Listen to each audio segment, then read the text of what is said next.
Welcome to the Enlighten Up podcast, where I am going to take you into a deep exploration of what it means to exist in this current reality.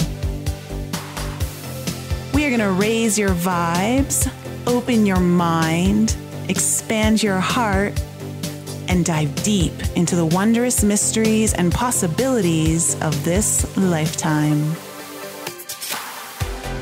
There's been a spiritual catalyst that has set in motion the awakening process of many across the globe to return to the knowingness of self and unite what has been separated. Together, we're going to bring light into that darkness. We're going to remember the joy of living. But most of all, we're going to turn up the volume of our own eternal power and do the thing we're here to do.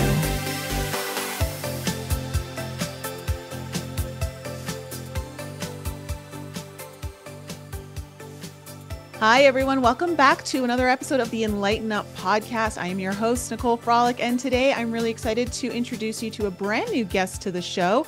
Her name is Shakti Silcox, and she is a New York Times bestselling author of the book, Healthy, Happy, Sexy, Ayurveda Wisdom for Modern Women. And she is the founder of the Shakti School, a premier online certification school for women-centered holistic wellness. She holds a master's degree in Ayurvedic Medicine, is a member of the National Ayurvedic Medicine Association, and she's currently pursuing depth studies in Jungian psychology. Her platform focuses on the convergence of ancient holistic medicine, functional medicine, science, and heart-centered spirituality, which I absolutely love. In her former life, she's been a researcher in artificial intelligence. She's been a cover model for Yoga Journal magazine in Russia, and she's the owner of a beach bar in Spain. How fun! So many lifetimes in one lifetime. I know the feeling. How you doing, Katie? I'm great. I'm so happy to be back with you on the podcast. I know it was fun to record with you on your podcast, and I'm excited to have you here on mine. And so I gotta know, that's really interesting because if you're a bar owner and then you're a holistic healer, and, a lot of people will often put people into boxes and put these labels on them and think they've got to kind of emerge as this specific being. But the truth is, a lot of our personality and lessons come from these places that most people wouldn't draw the connection point. Mm-hmm. Yeah, I just recorded a podcast on our show this morning on the divine feminine because everyone's sort of talking about it, but then we're not really even sure what we're talking about. And one of the things that I've tracked with the feminine energy is she does not like to be placed in boxes. And the feminine needs structures to flow through, but she's the flow. And so one of the ways we can know that we're kind of not in it is when we're getting really strongly in those labels of like, you're a this and you're a that, and I'm this. And this whole idea of identity is even really problematic because none of us fit into any of these boxes neatly. And so, yes, I have lived multiple experiences. And, I think there's a soul that's kind of riding through all of these experiences. But, when I owned a beach bar, I started drinking tequila at like 4 p.m. every day in my 20s. That led to health issues, not only that, but, health issues that really inspired me to stop drinking and not make that a part of my life and study Ayurveda. And so I think all of these threads are connected. I studied artificial intelligence and still find it all very fascinating. And I have a really, really strong scientific brain, but that doesn't lead to love. And so how do we love science and bring science into love has really been kind of a central theme of my whole journey. Yeah, and I love that. I think that's so, I've never heard anyone say it like that. And it's so true that this idea of putting yourself into a box is very anti-feminine energy. That's it. That's right. That's Yeah. right. It's, and I relate to it a lot because I think growing up, everyone, I mean, this world is kind of designed to fit you somewhere. Like, where do you belong and what's your role? Mm. And truly, when you're when you're in your creative flow and you're a creator of any kind of anything, it's so important to not have the labels because that's so restrictive, and that really kind of, it not only pigeonholes you, but it limits where you think you can even go with anything. Absolutely. Yeah. Yeah. Again, another, because I've been deep thinking on, because people are like, we like your stuff because we can connect to our feminine energy. And we tend to attract a lot of women into our program who are like type A, Mhm. do it, get shit done. I'm one of them, right? And we actually graduated our year-long class last night, and the words feminine, divine feminine, feminine kept coming up. And I this morning I'm like, how can you define that which does not like to be defined? But we have to like to talk about it. And so one of the things that the divine feminine is to me is really magical and mysterious in that she is the great I don't know how it's going to turn out. I don't know exactly where I'm going to be in 2 weeks or 2 millennia. I'm not sure. And in that mystery and in that openness, there's a lot of magnetism and creativity that can come when you're in the willingness to be destroyed.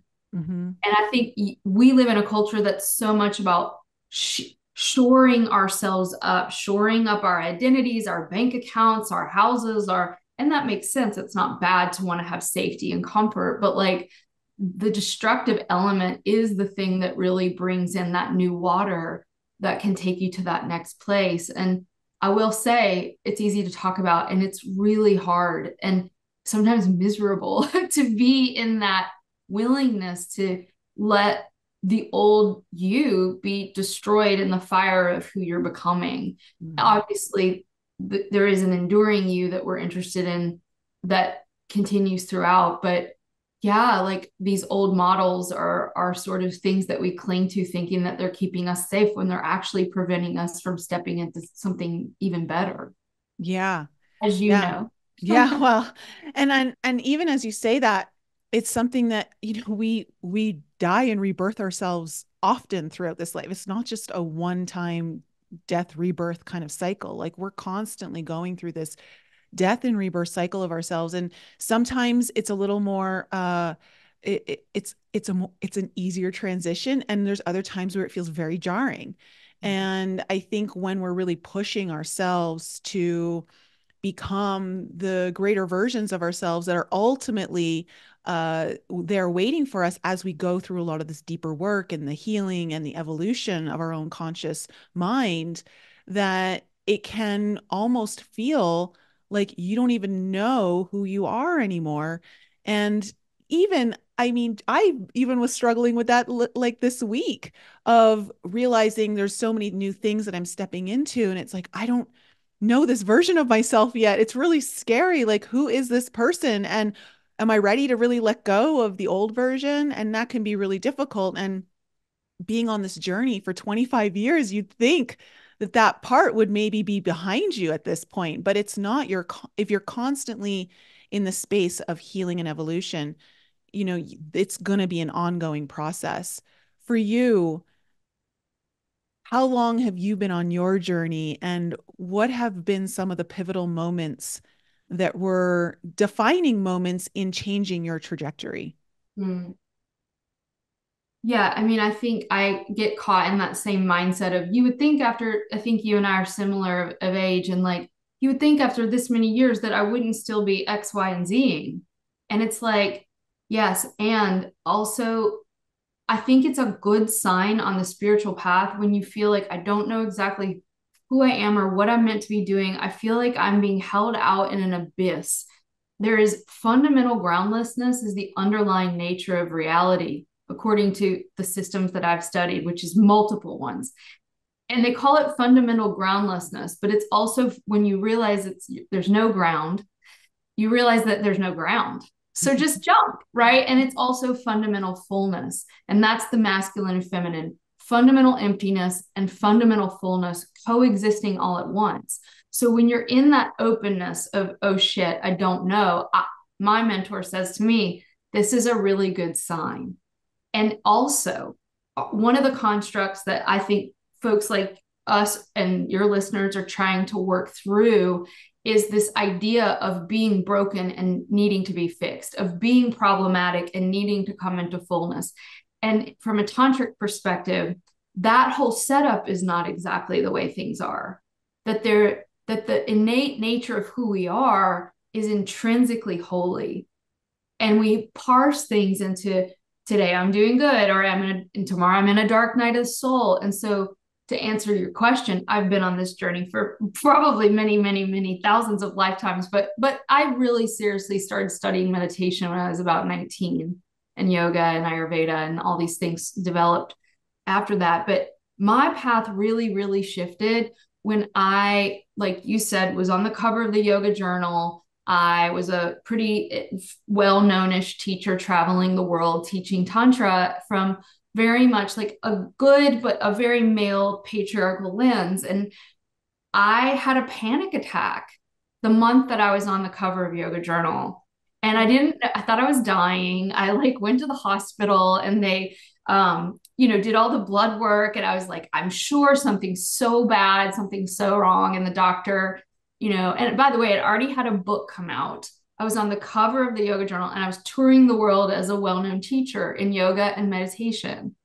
And I'm in the hospital. The doctor comes out. He's like, young lady, we did all the tests on you. You're as healthy as a horse. There's absolutely nothing wrong with you. And he hands me a brochure, and I'll never forget this as long as I live, in the middle of, little town, Virginia. And in the brochure said, you should try meditation. I was like, humble pie, right? And I realized that all of these hundreds of thousands of mantras and hours of asana and all these yoga trainings, not that they'd been for nothing, but they weren't touching into what was actually there and what was actually longing to be known. And that's what really led me to kind of leave that world and leave that structure of the old sort of traditional ways of practicing, which I have a lot of love and genuine respect for, but to lean into this wild feminine approach that led me to working with a therapist and learning about trauma. And that's the word that we use now in our culture. And I think we have to be really careful with that, because in the old days, and this as a shamanic practitioner, like we all have, quote, trauma. We used to call it karma.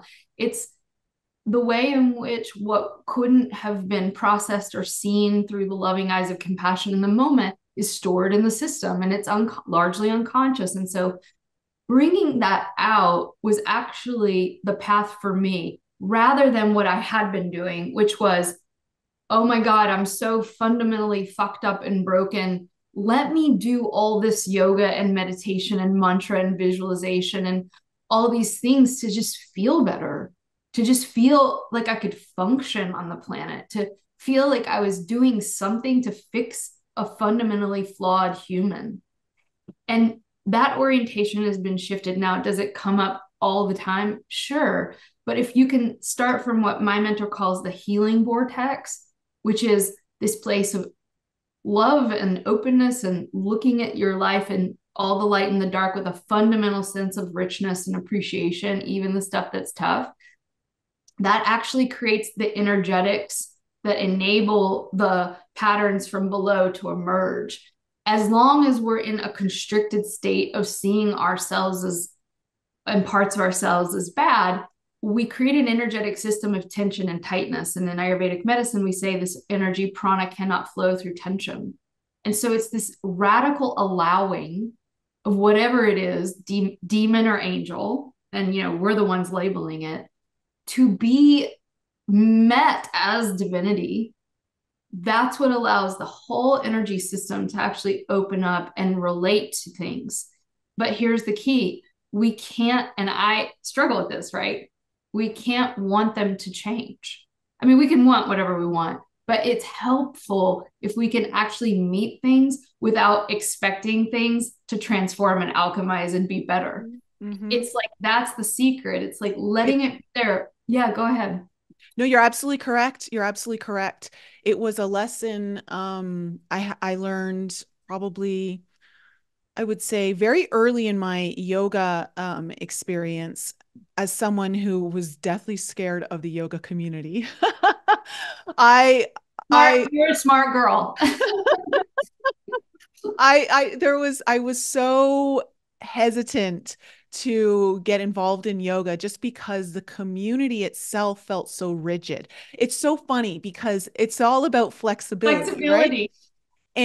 But for me, whenever I would walk into a yoga studio or yoga class, it's funny. I was just talking about this on a recent podcast.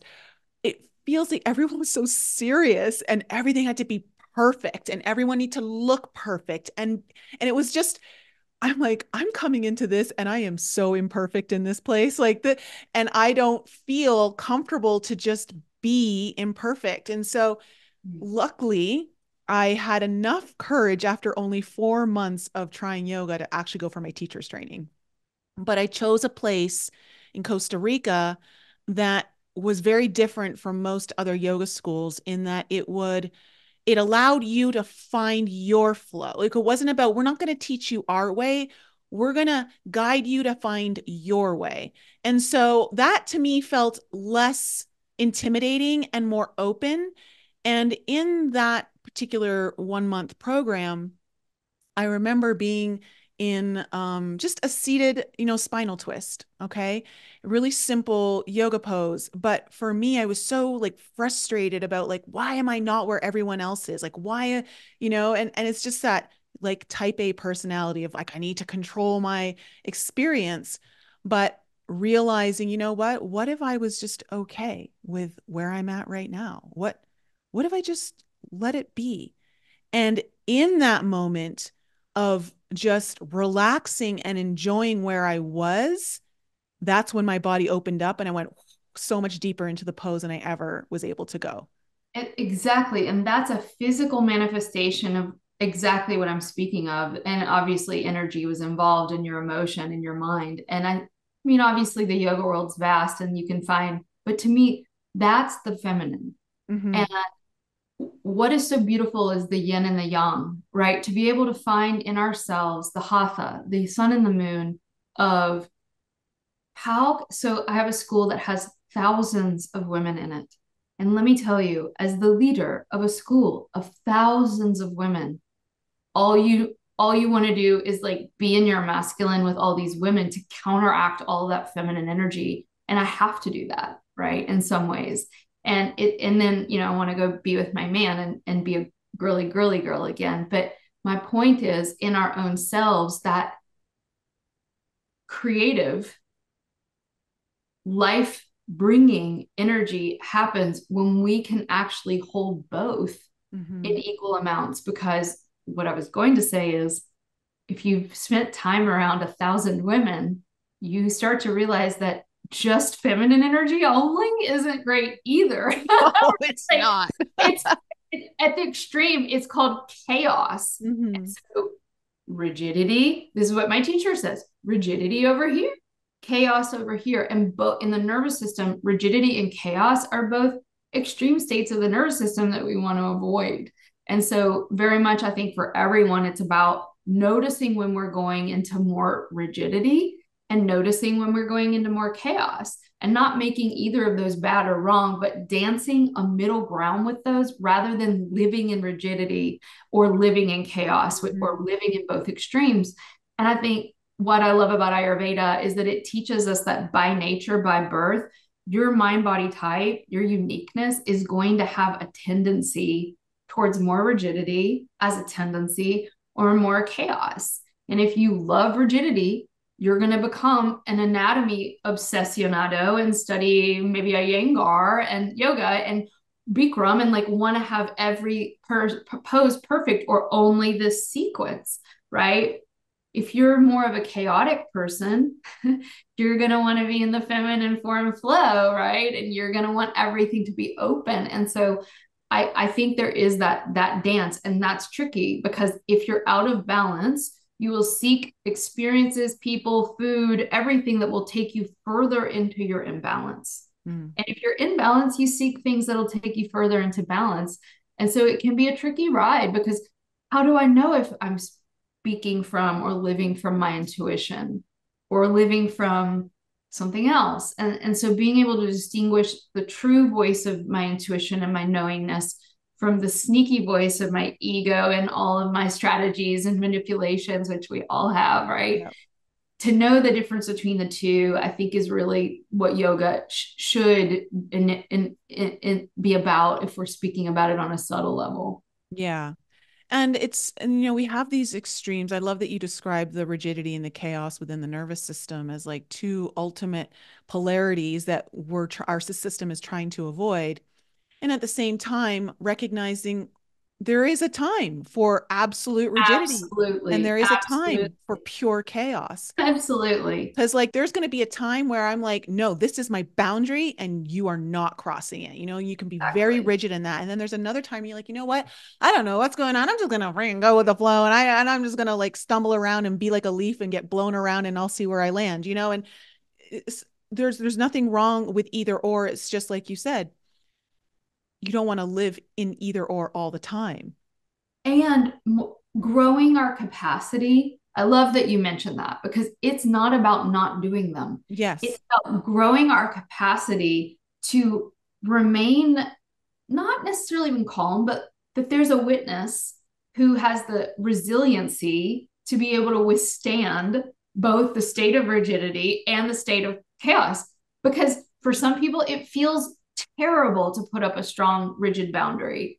And for some people, it feels terrible to lose control and go trance dancing, like that, I've been dating someone that he's an ex military FBI. I mean, you can't get any more in the strong masculine and everything, super high testosterone. And he is literally like, you will see me dead before I will ecstatic dance with you. Why? It's just so fun and so easy and so free. And then I realized, no, that would be like me standing in formation, being in like a army line. Like you will see me dead before I do that, right? And so I Mhm. don't think it's that and yet I think what a real yogini, in the sense of the word of she who has 360 degrees of herself, I think at the end we all have tendencies. I'm always going to want to ecstatic dance over living that more rigid life.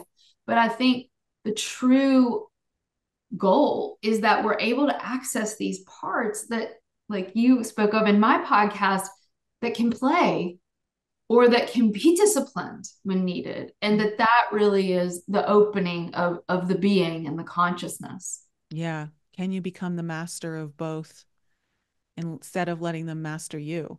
Mm-hmm. And not master from, this idea. I think the ego's version of master versus the heart's version of master are two different things. But it's knowing that, your power is sacred and you know how to exercise it Mm-hmm. without it being exercised from you. So I'm curious because I've never actually spoken of Ayurvedic medicine on the podcast. And so I'd love to kind of go a little deeper into that with you. How did you discover Ayurvedic medicine? Yeah. Ayurveda means the science of life. And so it's, on one hand, it's this beautiful 5,000-year-old indigenous folk medicine tradition from India. And even when you study the history of Ayurveda, you see the Indians were super influenced by the Greeks and the Egyptians and the Chinese and the Arabs. It was like all and Europeans. And it was like all meeting in this flowering in India called Ayurveda. And you can see the roots of our medicine, our Western medicine, in Ayurvedic medicine, and that we have the three bodily humors in Western medicine. And in Ayurveda, we call them the three doshas. And so it's this idea that the reality really can't be mapped, but we're going to try because it's helpful. And that people are different, but we can see there are these three core mind body types that are based on a 5-element system. And so when you learn about how much earth you have in you, or how much fire, or how much water, or how much air, or spaciousness, it's like a light goes off because it's that you were born that way. There are people who are really spacey on the planet. And the shadow of that is they lose their keys and they're hard to like pin down and get to go on a date at a certain time. But the upside is that they're etheric, so they can take from the unmanifest, and they're really usually great artists and poets and thinkers. And so on, we could talk about what are these elements in us, each of us a combination of all 5 of them in a unique kind of thumbprint type of way that you were born with. And then here's the problem. Over life, shit happens to you. People hurt your feelings. You have weird parents. Something goes down, all the stuff that you work with people in. And the original elemental nature that you were born with, that is the perfect elemental nature for your soul's role, gets dampened. And you can start to get imbalances that are not indigenous to your original nature. And then you can start to manifest those. So like a really common example is someone with a very thin bone structure, a very light bone structure. They're just people with thin, light bones. They tend to get osteoporosis much easier than people with big, sturdy, wet, thick bones. It's just obvious, right? Well, those people, because of their airy, etheric bone nature, they can intuitively and unconsciously sense that levity. And so they will do what? Want to eat more sweets and fat to counteract all that lightness. And so you have to be really careful when we're judging people, because you might think, oh, this person is quite large. And yet you look at their bones and they're really tiny. And you see this a lot in like healers and psychics, right? They all tend to be quite plump and beautiful in that way, but it's because they're so etheric. They're living in the ether. So they need to ground themselves with fat and sweets and meat. And do some of them go overboard? Sure. Am I maybe sometimes one of those people? Yes. Right. And so Ayurveda really is a language of compassion for being able to see your original nature. And what we're attempting to do is to help people get back to their original nature, because they don't need those adaptations anymore, and to live from that original nature. There's one more quick thing I'll say about that. I always thought that I was this airy fairy kind of, anxious person. And then as I started to in Ayurveda, fear and anxiety are air movement, right? Lack of root systems. So I used to think I was that. As my nervous system started to heal and become more resilient, and I got that air, think of a fire getting blown by the wind. As the wind started to die down, all this fire came out. And now I'm angry all the time, and I'm irritable, and I get rashes and this and that. And so initially you might be like, this sucks, but no, it's that fire was being repressed in the body. And now all of a sudden that the air, when you get your anxiety down, now all the anger comes out and you can process that. And then of course you can now see the water and the earth that was there all along, but that water and earth was getting burned up by that repressed fire. And so we can think of this on a physical level, but it shows up psycho-emotionally and energetically as well. This is really important, because oftentimes when we get into this place of really, for lack of a better word, really anal about our healing, and we can really want to just get to the roots of everything and understand that we sometimes won't understand that, for instance, like you having a rash, like your instant thing is, oh, what am I doing wrong? And it's like, well, no, maybe you're doing everything right, and that's supposed to come up right now, and that's a good sign. Absolutely. Yeah, we call that stuff ama, A-M-A. It's a great Sanskrit word, and it means gunk. It means toxins. And you have emotional ama, and you have psychic ama, and you have physical ama. And so everything is mapping on the same level. So what happens physically happens emotionally, happens mentally, happens spiritually. So as you're doing a detox, all that gunk starts to come out. And the teaching of Ayurveda say, as it went in, so it will come out. Mm-hmm. Same with the feelings. I'm like, oh my God, yes, grief. Yes, anger. Thank you. Thank you. It's been sitting down in there, and now it can be released. Unfortunately, it feels like you're eating a shit sandwich, right? And it sucks. And so we don't want to do that. And what do? We distract and go to Instagram or that or this, whatever our distraction is.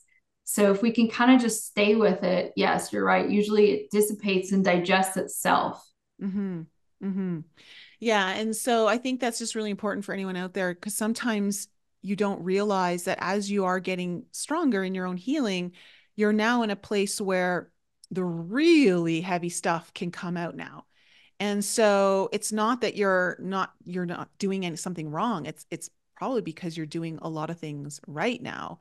And you've got to be willing and able to let the body finally purge and release. And it does. It can get really exhausting after a while sometimes because we're so trained to be linear in how everything operates in this world. But healing, there's nothing linear about healing. There's nothing linear about healing. It's truly like twists and turns, valleys and peaks, and like you can't predict it. You really can't predict it. Um, with this Ayurvedic wisdom and knowledge that you have and the healing that you've done, was there anything that you experienced in your journey as you were using these principles and understanding that really surprised you, that you had an unexpected experience that was a teaching moment for you? I mean, I'm laughing because like this journey I'm on in this lifetime is definitely one of like, let's do this. Hmm. Like, I am like a professional, not in the sense of my job, but in the sense of like soul on the planet to do this work. So it's my passion. Like, I'm sure it is yours. Like, it's a healer archetype. And I feel like every week I'm like, whoa, and so I'm laughing like, well, okay, like here's what happened this week. And I think a big part of that is that I work with an incredible therapist that I call my mentor, but it's like a teacher of lifetimes. It's sort of that kind of deep mentorship beyond just a therapist. And been with her for about 5 years, and she's who helped transition me out of that rigid yoga world, which I love and really do give a lot of gratitude for. But it was time to kind of move on. And I think the biggest shift for me in healing happened when I realized that and this is very Jungian psychological work as well, of dream work. And you and I talked about plant medicine, and that's not been a part of my journey, but I am very much on like a very psychedelic experience every single week when I'm going into these sessions, or when I'm working on dream time, or when I'm laying down and doing energy work on myself. Jung spoke about the active imagination, what comes and bubbles up from the underworld, from the first three chakras into the heart or into the mind. It's truly fascinating the way that images have been a huge part of my healing. Whereas if you would have told me that when I was working in the yoga world, I worked in a tradition called the Sri Vidya, and Sri Vidya is I feel that I still am. Like the Sri Vidya is like, let me show you this feminine way. But in India, it's very specific. And there are very complex mantras, yantras, rituals, and they're all beautiful, but they're super complex and they're very Hindu in a way. And so to abandon that, which is comforting, it's comforting to know that you need to go to your first chakra. It's at your tailbone. You visualize a downward shaped triangle. The triangle should be dark blue or red in color. You should visualize a snake there. And now feel the snake, do this and that, and put this sound there. You have someone telling you what to do. And we love that, especially when we didn't get it from a wise elder. Mm-hmm. And so to leave that and let me go down into the tailbone and open my heart and open my mind. And even talking about it, it's terrifying to let go. And the chakra itself says, Katie, look what's here. And what's here is not a snake, it's a dragon. And you're like, ooh, dragon. Yes. Can you now become the dragon? Let the dragon energy just fully, you become it becomes you. And all of a sudden, a bladder inflammation, chronic, that you've had probably since you were in the womb, but definitely in your entire 30s and 40s, you can feel it explode. and that heat and that anger and that inflammation through the dragon that you'd been holding in your bladder pop.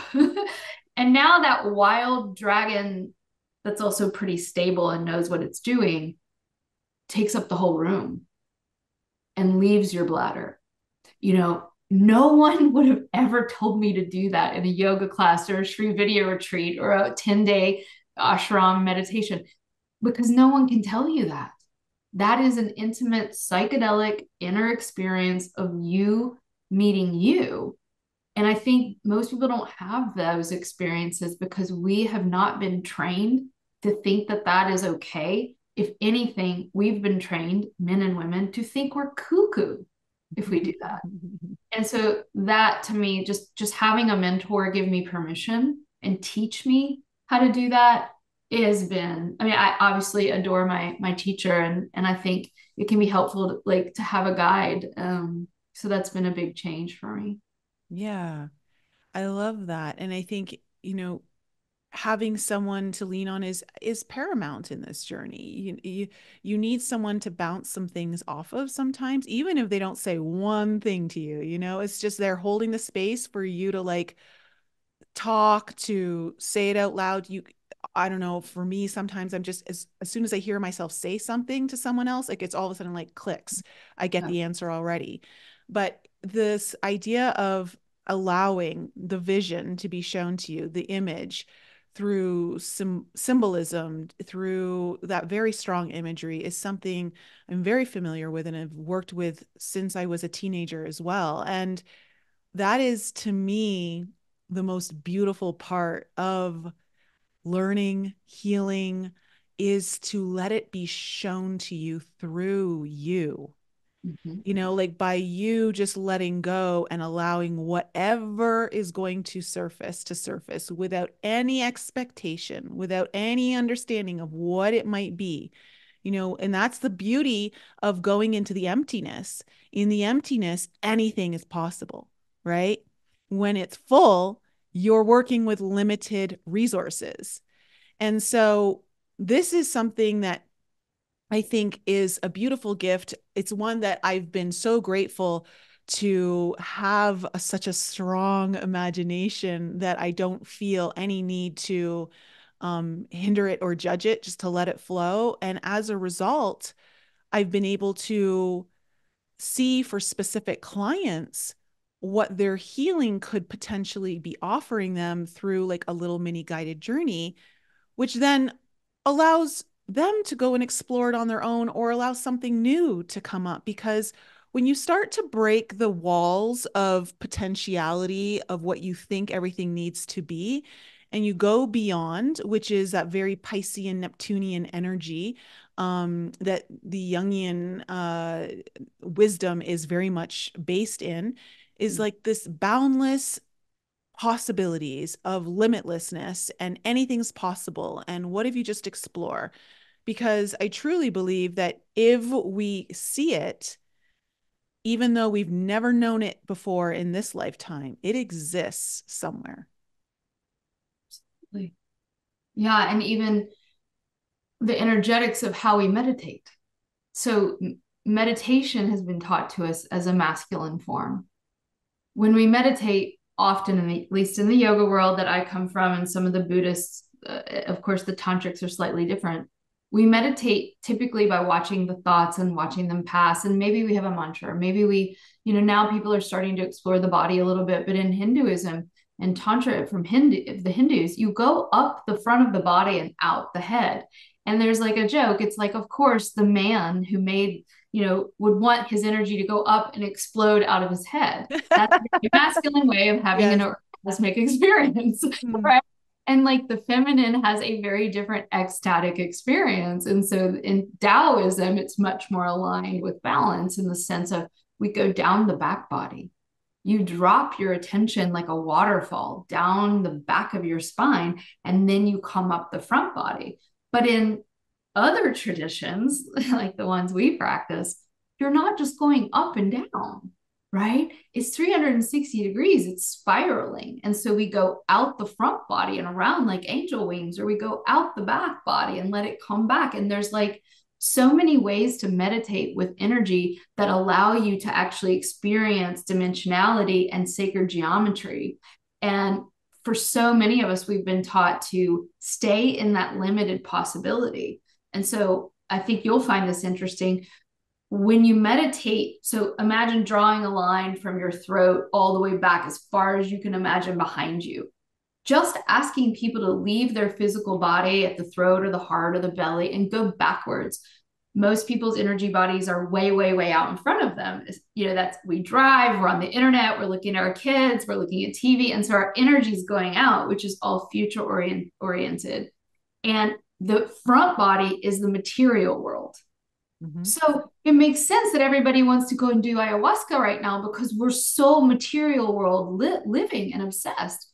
But if you want, you can actually go back body meditation, go far back behind you. You'll find it's more challenging because we don't live back there. And the back body is the realm of limitless possibilities. Mm-hmm. It's the realm of the unconditional and the angelic and the deities and the ancestors. It's all back there. So I've had a lot of great experiences lately with just letting myself open to that. So cool that we're having this conversation because literally yesterday morning while I was in meditation, I was just like, oh, I think today I'm going to work on like some abundance and, prosperity kind of energy, which I don't usually work on. But for some reason, like, yesterday morning, that's like, yeah, okay, that's what I'm going to do. Here it is, like 5 o'clock in the morning, and I'm like, okay. And it's just like, I kind of allow myself to be guided into where I don't have a specific thing that I know I'm going to do when I go into meditation. I kind of let it show itself. And in this one, as I was opening up, they was showing me to imagine all of these different symbols of abundance, whether currency signs or whatever, gold coins, like whatever you could think about, like when it comes to material abundance. And then also like again, like the image of a flower blooming and all this kind of stuff. And so I start to see all of this in my field all around me, 360 degrees, just seeing all these floating symbols. And then I was like, okay, now you're going to activate yourself as a magnet. So you are now the magnetic polarity to all of this abundance. And so the first thing was like, okay, we're going to open up the front heart, so that you are able to receive and all of that stuff. And then I got this message, well, don't forget about the back of your heart. Don't forget about opening the back. And the reason why it was about opening the back, which for any of my listeners out there, don't worry, I'm creating this meditation for you because it was so cool. I heard this, like, you also want to be open to everything you don't know is coming your way, everything that you're not expecting, everything that's unknown. When you can be open and receptive to the mystery, the unknown of all the abundance that your mind can't conceive in front of you, and let yourself be open, you now are open to all the things you can conceive and all the things you can't conceive. And so it kind of really opens up that portal of true limitlessness by opening up the back. I mean, and the back body is the place in which we can receive. So in Ayurvedic medicine, the throat is the element of ether, spaciousness. And the etheric is the realm in which these divine soul codes of your highest purpose, highest power can come through. It's like your body has a divine template that's not based on your genetic upbringing and disease profile. And so when you actually open up the back of the throat in particular, you're inviting in these etheric codes that have the perfect template for you. And so it's like, whoa. And then you can bring that forward and put it in a relationship and put it in your bank account and put it in your career. And so one of my Tantra teachers used to say, everyone's talking about manifestation. Please pray. Please, God, don't let me manifest anything that is not coming from that divine soul code template, because we all know the feeling of manifesting a partner that's not the one that's really good for you, or manifesting a house and then it's full of mold, and manifesting, so we also want those manifestations to be infused with that template that's right for you. Mm-hmm. And what better than that which created your divine blueprint to be in charge of bringing that forward? Not your mind, not like whatever this world's teaching you, not what anyone else is teaching you, but just letting it come through you from the unknown.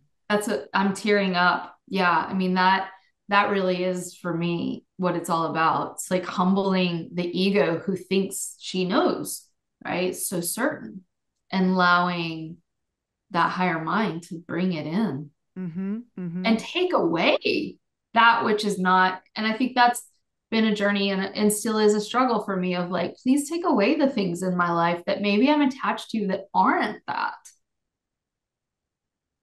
Yeah, it's so interesting what you're able to learn when you do empty out. This is why the shamans use a hollow bone, right? Like there's the tool of the hollow bone, and it's just so make yourself empty so the divine can come through you uninhibited, Mm. right? And so this idea of allowing ourselves to be like hollow bone Mm. and have the song of the universe be sung through us, uninhibited, unencumbered, and the purity of that to just be felt, to be heard, to flow. It's it allows us to be open to things that we never knew existed. We never knew was possible. Have you ever been with I'm sure you have. Um, have you ever been with a client where there was a traditional protocol that you knew could work for them, but inside, when you really kind of was like, let me just get out of the Mm. actual protocol mode. And is there something else that could be even better for this client that I don't even maybe know about, but it will be shown to me? Have you ever had those experiences? Yeah, I mean, I'm thinking about, so we have this school and we have about 25 teachers that support the year program. And I've hired teachers to teach the protocols because I think the protocols and honoring the tradition are important. And I want to be a part of keeping those traditions alive. In the ancient Traka Samhita, these ancient rishis from India spoke whispers to us in the technological age. They knew we were coming. They were these wise seers, is what rishi means. And they say in this 2000 or something year old book, make sure that, so Ayurveda will travel far and wide. Make sure that it be adapted to the time, the place, and the people and the culture in which it's being presented. If you don't present it in a way it can be digested, it will turn to poison in their bodies. If you do, give it to them like warm soup, they can eat it. And so I think that it's important to bring the traditions and the protocols. But notice I said I have 20 teachers because I don't necessarily want to teach that part. It's not my passion, and it is the passion for some people. Some people love the rules and the protocols, and they're so good at it. And I think there's value in learning how to play the scales on a piano so that then you can improvise. Mm-hmm. Otherwise, you're just sort of airy fairy and kind of making shit up, which I'm not a fan of either, unless you're just a savant. Most people aren't savants. And so you have all of that, you honor all of that, you learn how to play the piano scales, but then you're a boring musician. You have to add your flair, you have to improvise. And that's where the deep healer, the artist and the healer, the scientist and the healer come together. And that's the realm I really love. And I love the subtle. And in the subtle realm, all bets are off, right? We can understand that the legs and the bones and the muscle and the fat and the root chakra and the pelvis are the heavier parts of our being. That's where we tend to store the more dense material from past lives. It's where we tend to store the traumas that happen to us, like we spoke of in my podcast. They tend to go there, right? And be stored there. But of course, you might be meditating on the throat and you have a memory, or, there we learn anatomy, but no one looks like the skeleton when you open up a cadaver. Like everyone is so super unique. And so in Ayurveda, you learn the colors of the chakras, you learn the qualities, you learn all the food lists for your mind and body type. But then when you get out in the real world, you realize no one looks like that. No one actually is like that. You have to rely on the intuition more than the rules. And so now you're with your client you go to the root chakra, for example. That's my techniques are more in the subtle realm. And just like I told you, you realize that this root chakra that they're experiencing, it is not red, which is the quote ideal color for the root. It's the color of vitality and passion. And you want red to be the root. It's the root of the earth. It's lava. Now you go down there, lo and behold, that is blue for them. Why? Well, maybe their root chakra is so overly red that the blue color is helping to mitigate like the imbalance there. So yes, is the answer. That you learn the rules to be able to throw out the rule book and use it when needed. But I'm way too rebellious. I'm sure it would be good for me to okay, get back to the rules for a while. No, yeah, I think, well, again, this goes back to everything. Everything has its role and its place, and it has validity. It's about knowing when and where and how to use it. And I think that was really sage advice that was written 2000 years ago in this idea of learn how to adapt it.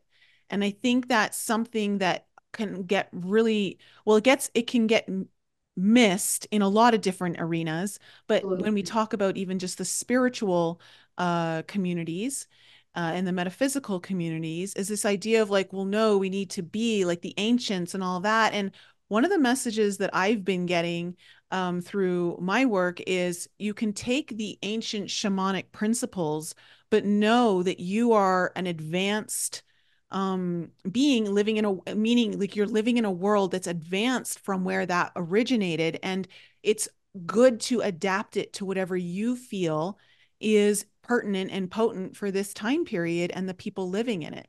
Because with even when it comes to communication and delivering a message, you can't deliver the same message using the exact same words to every single person and think it's going to land the way it needs to land with each person the same way. It's not.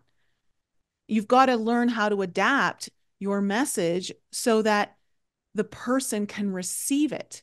And so we're learning how to adapt these different healing modalities and ancient wisdoms into a way that people today are able to receive it.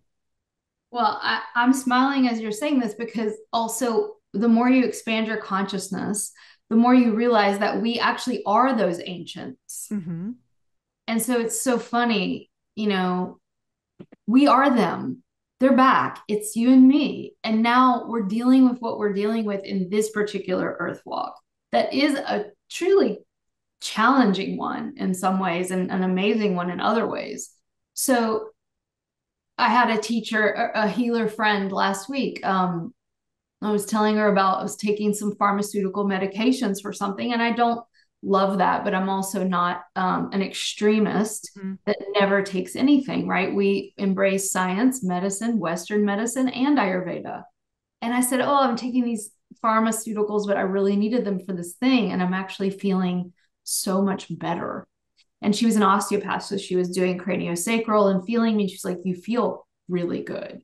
And I'm like, oh, my conscious mind, my Ayurveda trained mind, my, the whole wellness world that hates everything for good reason, Western medical was kicking up.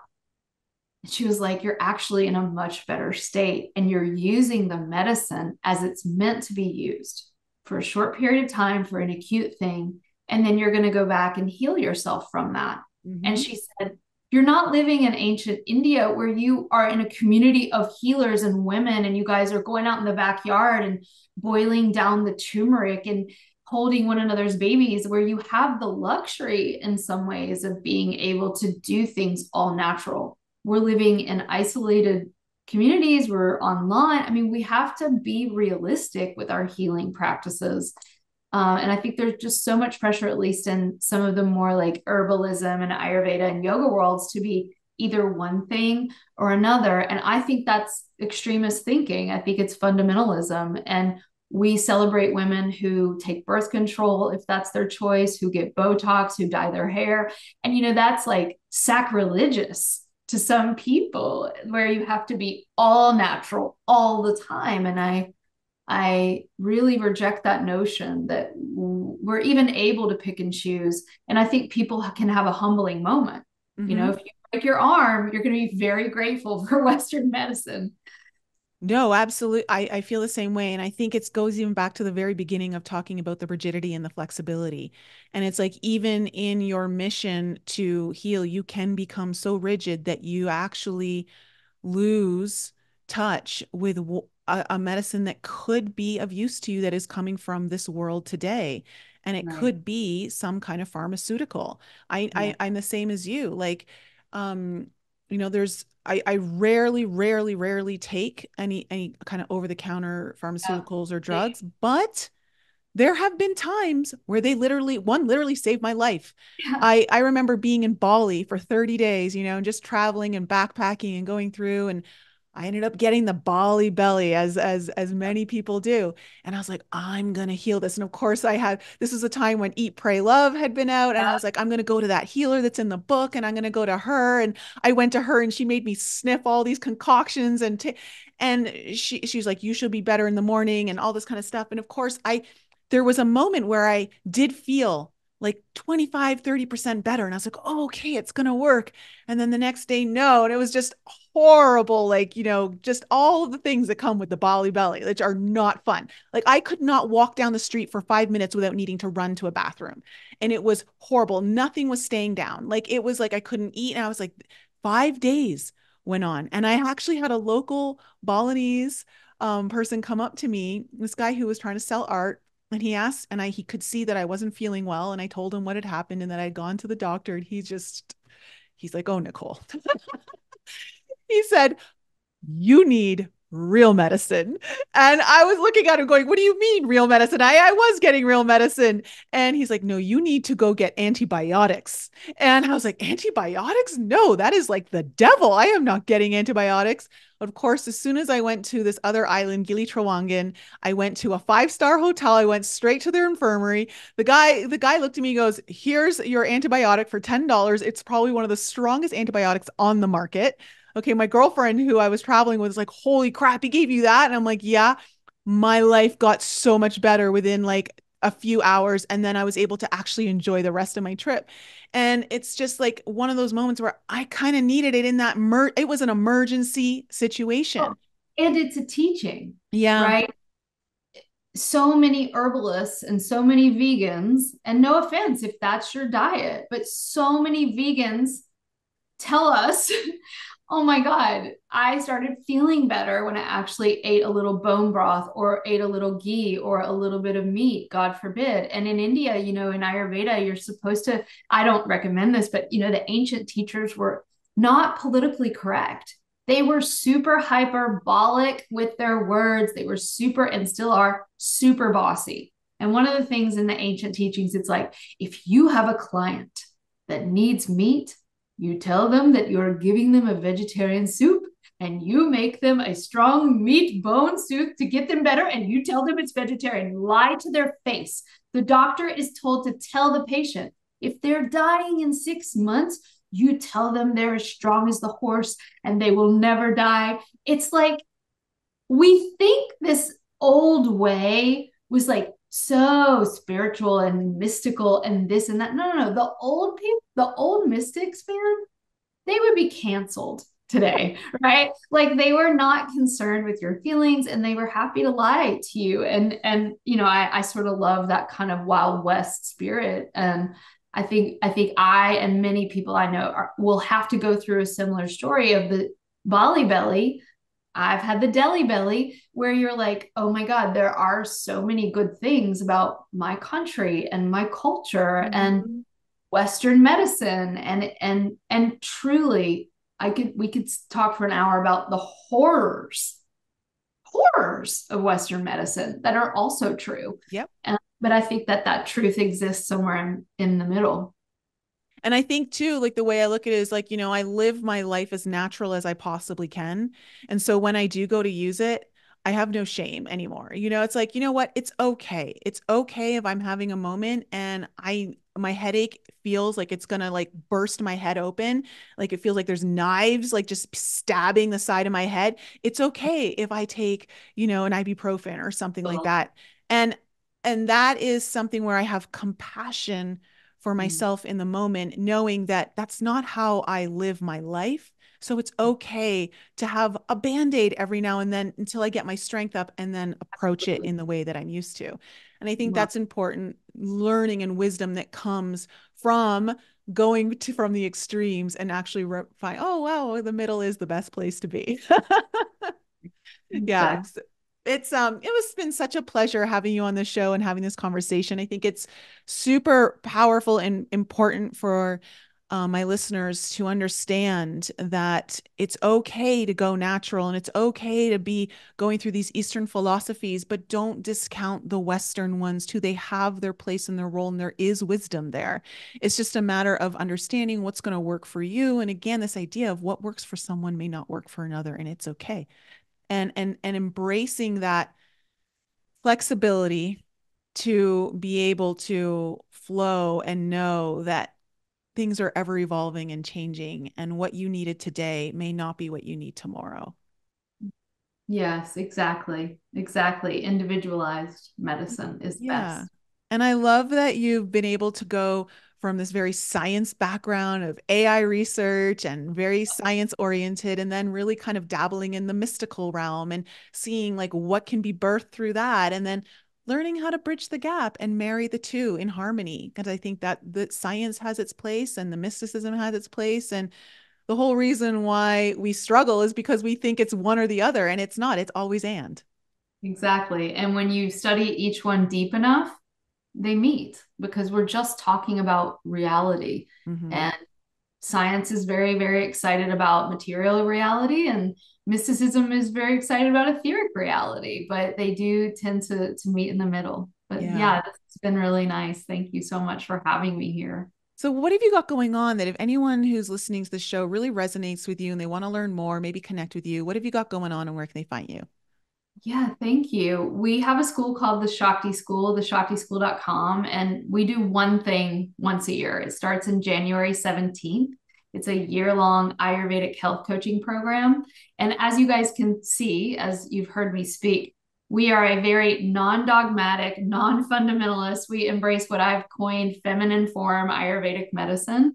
And obviously we have the masculine as well. And so if people want to come join an Ayurveda inspired course, it's Ayurveda, but really a lot more. I call it Lady Life School. That starts January 17th.